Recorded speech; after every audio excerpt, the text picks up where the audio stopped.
to the entertaining Talkin' Sports. What is going on, football fans? Back at it with another New York Giants video. And in this video, I am going to be starting Season 2 of the Gettleman Project. And last year, the Gettleman Project was one of my favorite things I ever did on this channel. Absolutely loved it. And if you don't know what it was, if you're a newer member to my channel, it's a simulation where I go through various scenarios that I think Dave Gettleman could potentially face on draft night. I put my Dave Gettleman cap on, and I tell you guys what I would do given that situation. Last year, of course, the New York Giants had a lot of potential situations that they could have went through, being that they had the 6th, 17th, and an early second-round pick. I went through scenarios like them trading back up into the back end of the first round, like they did on draft night, trading down from the 17th pick to accumulate more picks, trading down from the 6th, trading up from the 6th. So there were a lot of different scenarios that I went through. This year with the Gettleman scenario, for the most part, the Gettleman Project, I should say, for the most part, what I am going to do is simulate myself as Dave Gettleman trading down back later into the first round, being that the New York Giants right now sit in a prime position to trade down. Now, of course, Dave Gettleman has never done that. So we'll see if he does do that on draft night. But most experts, if you talk to them, and most Giants fans, most people think that Dave Gettleman could certainly trade down on draft night. If you look at the draft board right now, the Cincinnati Bengals, of course, sit at number 1. They're not trading out of it. By all accounts, they're taking Joe Burrow. Chase Young will more than likely go to the Washington Redskins. Then there are a ton of quarterback-needy teams. If you take last year's draft out of account and you look, I believe it's from 2018 and before, out of those 11 quarterbacks that were drafted in the first round, 10 were traded up for. So it's very common for a team to secure their quarterback early in a draft if they see the opportunity to do it. You go back and look at that draft with Sam Darnold. Sam Darnold was traded up for. Josh Allen was traded up for. Lamar Jackson was traded up for. They were all traded up for outside of Baker Mayfield, who went first overall. So it's certainly very possible that the Lions and the Giants could both trade down, and if not, certainly one. So I'm going to go over all the scenarios where the New York Giants could trade down. I then look at all the possible trade partners, and there's a lot of teams that they could trade down with. Now, the Miami Dolphins and the LA Chargers are incredibly similar. The Miami Dolphins, of course, have more first-round picks, though, so that'll be an interesting video to do. And I'll probably have them getting their last first-round pick and picking a player there. I'm starting with the LA Chargers, but, you know, you could also do the Jaguars. You could do the Panthers. You could do the Saints. They could use a quarterback. Of course, that would be a huge trade-up. I don't see that really happening.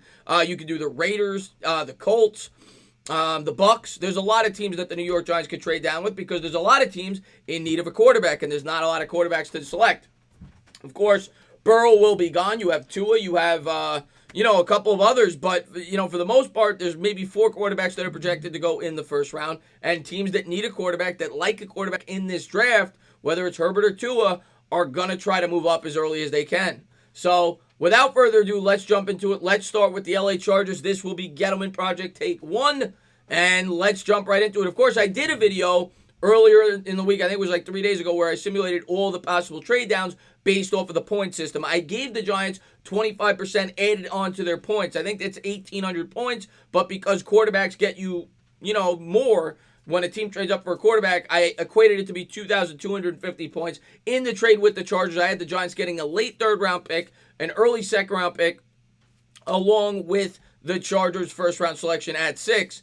And this is what I had them simulated to get this time around. I had them getting the 6th overall pick, the 2nd round pick, 37th overall, and a future second. Now, when the Jets and Colts orchestrated a trade, the Jets actually had to give up 3 seconds. But if you look on the draft chart, the 3rd pick, which is where the Jets traded up to, is worth 400 more points than the 4th pick. It's a significant drop-off, probably because history shows that you're more likely to get a top-tier talent in the top 3. And once you drop out of the top 3, there is a huge drop-off at number 4, which is just horrible luck for the Giants. But I had us getting the 37th overall pick and a future second. Of course, I cannot simulate the future second. I have no idea who's going to be in next year's draft.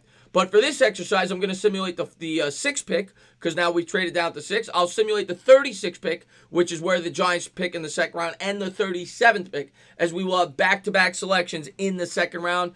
Now, I will probably do this exercise again after free agency because this will all change based on team needs. Some of these teams could acquire a quarterback. The Giants may pick up an offensive lineman. But for now, I think most of us would agree some of the biggest needs for the New York Giants, they could use a pass rusher. They could use a cornerback. They could use a linebacker. And they could certainly use some help on that offensive line. So trading down to 6, there's a couple of ways you could go here.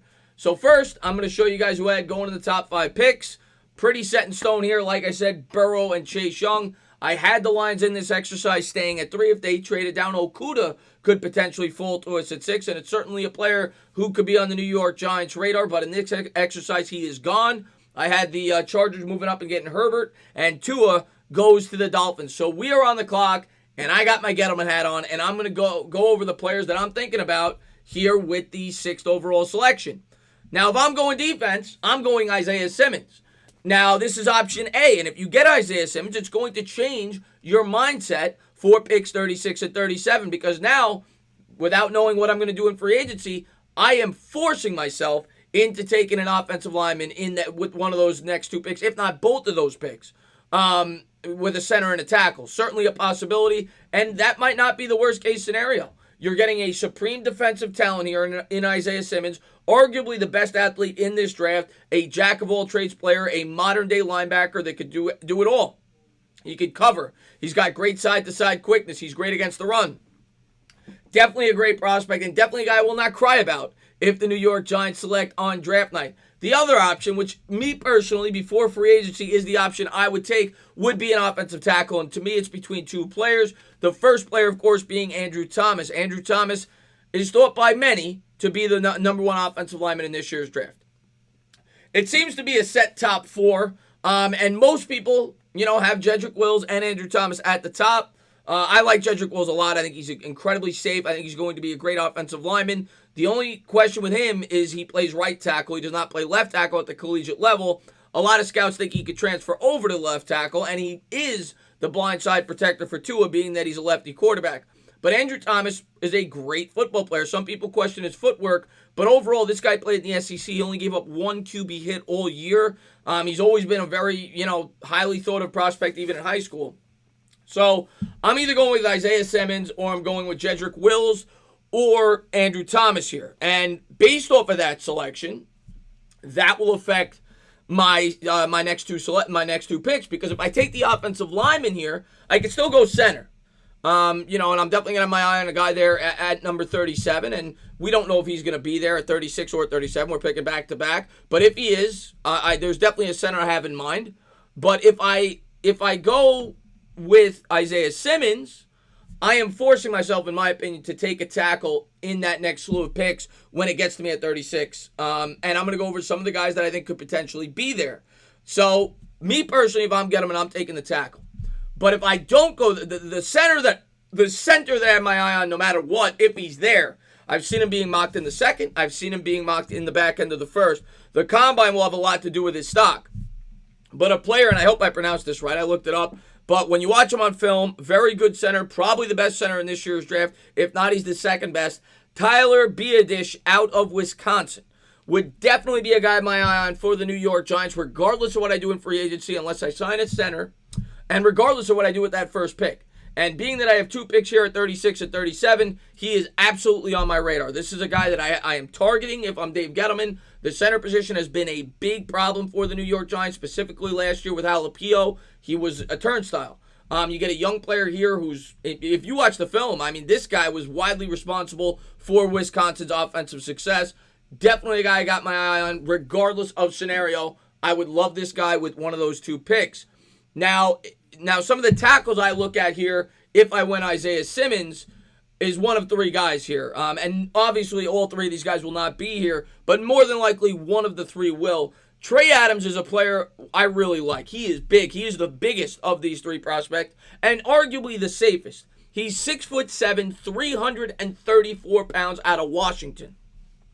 And everything you read, he's good in both pass and run blocking. He specializes in pass protection, and he's quick. He's agile. He's very athletic. And he does a superb job at keeping his feet moving, and is able to play. He's able to go up against some of the more athletic edge rushers at the collegiate level, even for a man of his size. Certainly a player that you want to keep an eye on if we do not go tackle in free agency or the first round, if he's there in the second round. The next tackle that potentially could be there is Josh Jones of Houston. Now, he's a little bit smaller. He's the same height, 6'7", but he's 310 out of Houston. Adams was 334. Good size, good length, good athleticism, but he's not overpowering from what I've read. A little bit more of a project than Trey Adams probably, but still a guy that you definitely would keep an eye on here at number 36 or 37 if you do not take a tackle early on. And then, of course, you got Austin Jackson at 6'6", 305. This guy's being mocked in the back end of the first, early second. One of these three guys would probably be here.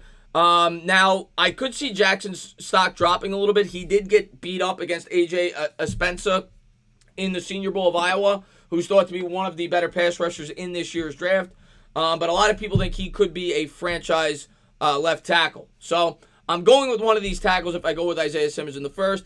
Tyler Beatriz, I have my eye on no matter what, for sure. Now, you could look at wide receivers. I didn't pull up wide receivers, but, there's definitely a lot of wide receivers out there that the Giants could take a good hard look at. But being that it's such a deep wide receiver draft, I don't think I'm going with a wide receiver here. I think I'm waiting till the third, the fourth, the fifth round to potentially address that position, similar to what we did last year. You could also go with a cornerback here.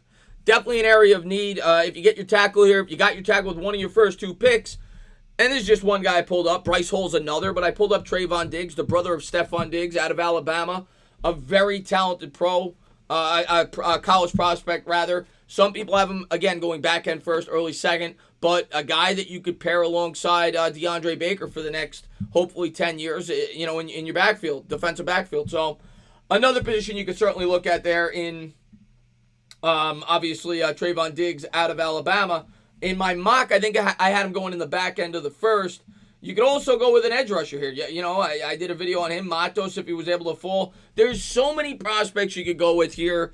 It's crazy. But Matos is another guy, and there's several other pass rushers as well. But like I said, if I went, my draft would be if I went offensive tackle early on, whether it's Andrew Thomas or Wills, and this will, pan itself out after the combine. I'm going with Beatriz, and I'm probably going with the best available pass rusher on my board. At the end of the day, the spots right now, in my opinion, that need to be filled no matter what, in those first three picks, if I trade down, are an offensive tackle, some kind of defensive presence that could get after the quarterback, whether it's the linebacker, whether it's the outside rusher, maybe some help in the secondary, and definitely potentially a center. I think that's what you're looking at in this trade scenario, and those are the players that I would target. I would go with the offensive tackle at 6, but I would not cry if we got Simmons there. But that's my take, and that is the first episode of the Gettleman Project. In the next one, well, I haven't decided yet, but we'll figure it out which team I will be trading down with. I'll try to do these videos once a week or so, or once every 5 or 6 days, and hopefully you guys enjoyed it. As always, guys, if you liked what you watched, please subscribe, drop a comment, maybe give me a little thumbs up. Cheers.